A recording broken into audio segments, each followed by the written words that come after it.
Hello Shakib fan, কি অবস্থা আপনাদের? আশা করি সবাই ভালো আছেন। সম্প্রতি সোশ্যাল মিডিয়ায় আপনারা ইতিমধ্যে সবাই জানেন সাকিব খানের টিম ঢাকা ক্যাপিটালস ছয়বার হারার পর সাকিব খানের ঢাকা ক্যাপিটালস টিম ইতিমধ্যেই জিতে গিয়েছে। সো এই ব্যাপারটি আপনাদের কাছে কেমন লাগতেছে বা আপনারা কেমন এনজয় করছেন তা অবশ্যই ভিডিওর নিচে থাকা কমেন্ট বক্সে জানাবেন। সম্প্রতি দেখেন সাকিব খানের এই দলটিকে নিয়ে কিন্তু মানুষ অনেকভাবেই কিন্তু সমালোচনা করেছে। সাকিব খানের প্রথম দিনেই কিন্তু এই দলটি অনেক বাজে খেলেছে, আপনারা অবগত আছেন।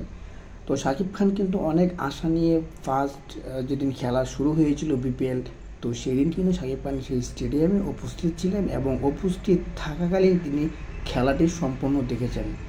যখনই দেখছেন সাকিব খানের ঢাকা ক্যাপিটালস টিম খারাপ খেলতেছে, তো সাকিব খান মন খারাপ করে কিছুটা ব্যাহত হয়ে তিনি স্টেডিয়াম ছেড়ে চলে গিয়েছিলেন। তো সাকিব খান যখনই যাই করেন না কেন, একটি দল বা একটি মহলের চুলকানি বেশি ওঠে।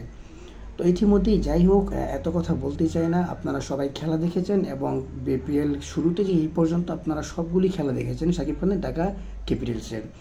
সো সাকিব খানের সামনের খেলাগুলো যেন এই ঢাকা ক্যাপিটালস টিম যেন আরও ভালো করতে পারে সেই দোয়া এবং সেই শুভকামনা রইল। বিশেষ করে খেলা সম্পর্ক আমার চাইতে আপনারা ভালো জানেন, সো সেই সম্পর্কে কিছু বলতে চাই না। শুধু বলবো ঢাকা ক্যাপিটালস এবং সাকিব খানের টিমের এই খেলা আপনাদের কাছে কেমন লাগছে অবশ্যই ভিডিওর নিচে থাকা কমেন্ট বক্সে জানাবেন। ধন্যবাদ। আর সাকিব ফ্যান হয়ে থাকলে অবশ্যই ফিল্মস বিডি নিউজ 24 চ্যানেলটি সাবস্ক্রাইব করে দিবেন। সাকিব খানের টিম ঢাকা ক্যাপিটাল সাপোর্টার কে কে আছেন তা অবশ্যই ভিডিওর নিচে থাকা কমেন্ট বক্সে শেয়ার করে জানিয়ে দিবেন।